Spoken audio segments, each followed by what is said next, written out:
Where credit is due, Ramaswamy actively engages his critics in the media and in person, something that most presidential candidates on either side doesn't do. For example, the New York Post's Rikki Schlott wrote in May of Ramaswamy's proposal to raise the age to vote. Raising the voting age to 25 is a terrible idea that will hurt Gen Z.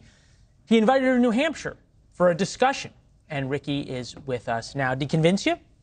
Not on that front, but I do think I was very taken by how positive and restorative his vision is for America. I think he's a really impressive and refreshing voice, and certainly a young voice that I do think resonates with young people. But I would say disenfranchising those under 25 is not really the restorative vision that I'm hoping for, especially as someone under 25. So I was not convinced on that front. You were not convinced on that front, although I think, look, reasonable people can agree. He wants a constitutional amendment, which is what you have to do to raise the voting age to 25.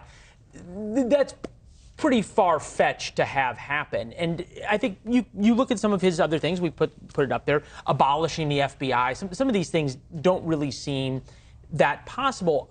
When we listen to his message, though, about restoring economic hope to millennials, how does things like just, ending the FBI, pardoning Donald Trump, how does that do that?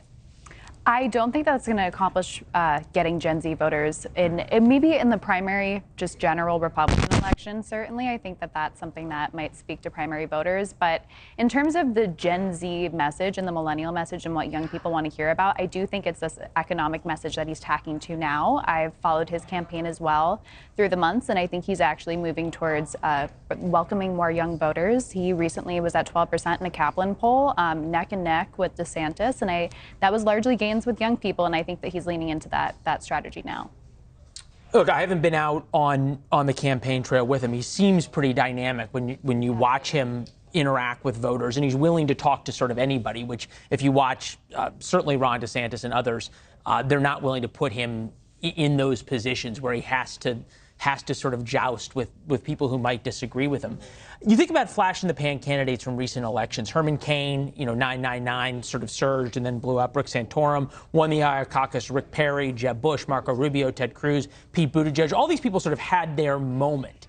Mm-hmm. And I'm wondering if there's anything that you've seen, and granted, when Herman Cain was running, I think you were still in grade school, but is there anything you've seen that would tell you Vivek Ramaswamy is not right now having the flash-in-the-pan moment? Yeah, because I think he's a political outsider who has just gained traction with name ID and a lot of earned media. He's really media savvy. He's always somewhere making clips, and he's great and smart and sharp. And I think that in a rather geriatric election cycle, that's really refreshing to people. And so I don't think this is a flash in the pan. I do think that he's genuinely earning the name ID.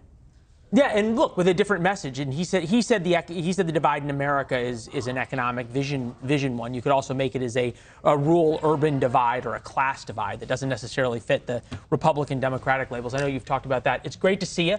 Great to see you as well. Come back with some more dispatches from the trail, all right? Thanks for watching. Go to newsnationnow.com to find NewsNation on your television provider.